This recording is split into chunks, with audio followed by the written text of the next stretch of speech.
Speaking of editing, so we live in a world that sort of fetishizes brevity and short things. And what do you see as the virtue of continuing to write very long works in that world? And how do you negotiate that editorially? Well, I do not share this fetishization of brevity. I'm in the anti-brevity camp. My stories have actually, throughout my career, if I look back, have been getting longer and longer. As I said, when I began in the 70s, I wrote mostly short stories. And then at a certain point, my short stories were getting longer. They were now novelettes. And then when I won my first Hugo, it was for a novella. So each of these is a longer category than the other. And then eventually, 6, 7 years into my career, I started writing novels. But they were relatively short novels. And at some point along the way, for my sins, I found myself writing Game of Thrones, and it just kept getting longer and longer and longer. But I like it. I think the length gives it a richness, gives it a texture. You can create world building. You can create an immersive world, an immersive universe that the readers will lose themselves in for the length of the novel, and perhaps for many novels beyond that, many works, and I like that. There was a yesterday when we attended the awards ceremony, they were flashing quotations about writing on the walls of the site where the awards were being presented, and one of them was a quote that I wrote for a book called On Fantasy. It was about when I die, they can keep their heaven. I'd rather go to Middle-earth. And Tolkien was the first really great world builder. He created Middle-earth in such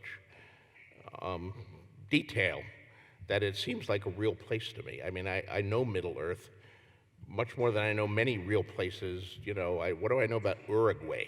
I know a lot more about Middle-earth than I do about Uruguay.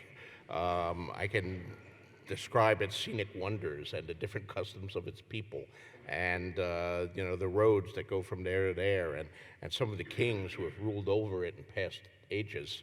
And the languages and the geography, Right, topography. it's an amazing place, and I've tried to do the same with Westeros. That's one of the things that I think is important about writing fantasy, epic fantasy. There are many different types of fantasy, of course. Is if any of you are aspiring writers or ever took fiction courses or studied fiction in high school or college or something like that, they used to, at least in my day, talk about the elements of fiction, plot, theme, character, et cetera, et cetera. And one of the elements of fiction was setting. But in most mainstream fiction, contemporary fiction, setting gets short shrift. It's in Chicago. And okay, it's in New York City, or even it's in Victorian England. We know all about that. But the greatest fantasy, to my mind, is distinguished by its settings. The setting becomes almost a character. Middle-earth becomes a real place and becomes a character. The Shire, Rivendell, Minas Tirith, Mordor, each of these is very vivid and real. And I tried to do the same with my own Westeros. Create a setting that was almost a character in its own right. Did you notice that one of those quotations on the wall was said by you, but was attributed to me? I did notice that. I said, hey!